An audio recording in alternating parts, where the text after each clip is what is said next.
एक और राष्ट्रपिता महात्मा गांधी की पावन जयंती और दूसरी तरफ प्रखर गांधीवादी भारत माता के महान सपूत देश के द्वितीय प्रधानमंत्री श्री लाल बहादुर शास्त्री जी की भी आज पावन जयंती है। वे गांधी जी के अनन्य भक्त थे, उनके अनुयायी थे और देश की आज़ादी के आंदोलन में गांधी जी के आह्वान पर इस पूरे अभियान के साथ, आंदोलन के साथ वे जुड़े थे। अनेक महत्वपूर्ण दायित्वों का निर्वहन करते हुए 1964 में उन्हें देश के प्रधानमंत्री के रूप में देश की सेवा करने का एक अवसर प्राप्त हुआ। लाल बहादुर शास्त्री जी के नेतृत्व में यह देश राष्ट्रपिता महात्मा गांधी के आत्मनिर्भरता के लक्ष्य को, खाद्यान्न सुरक्षा के मामले में भारत आत्मनिर्भरता के लक्ष्य को प्राप्त कर सके, इसके लिए जो आह्वान उस समय शास्त्री जी ने किया था, उसका परिणाम उनके एक छोटे से कार्यकाल के दौरान देश के अंदर देखने को मिला। एक स्वावलंबी राष्ट्र कैसे होता है?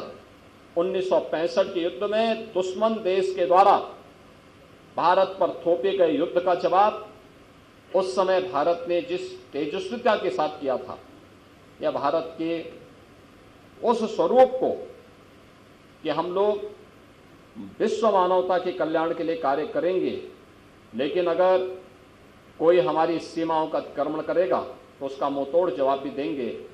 लाल बहादुर शास्त्री जी के नेतृत्व में उस समय भारत ने अपने पराक्रम का भी परिचय दुश्मन देश को करवा करके विश्व के सामने भारत की को एक वैश्विक ताकत के रूप में स्थापित करने में जो योगदान दिया, उनके प्रति कृतज्ञता ज्ञापित करने का एक अवसर है।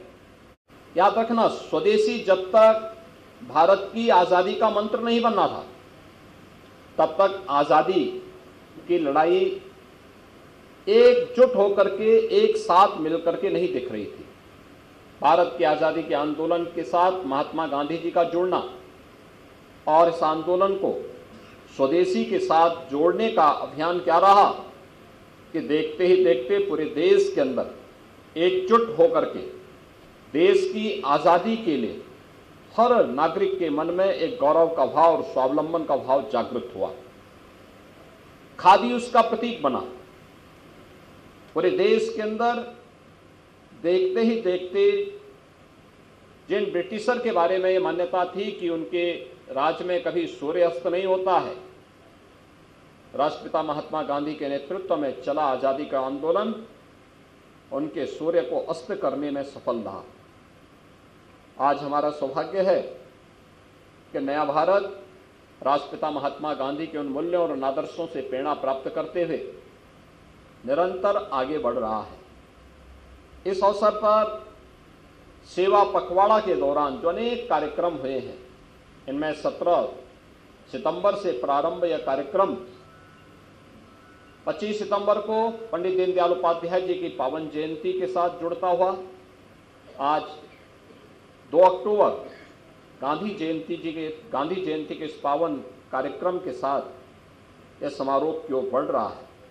इस अवसर पर खादी हमारे जीवन का हिस्सा बने, हम भी इस अभियान का हिस्सा बने, स्वदेशी वस्तुओं के इस्तेमाल के लिए लोगों को प्रेरित कर सकें।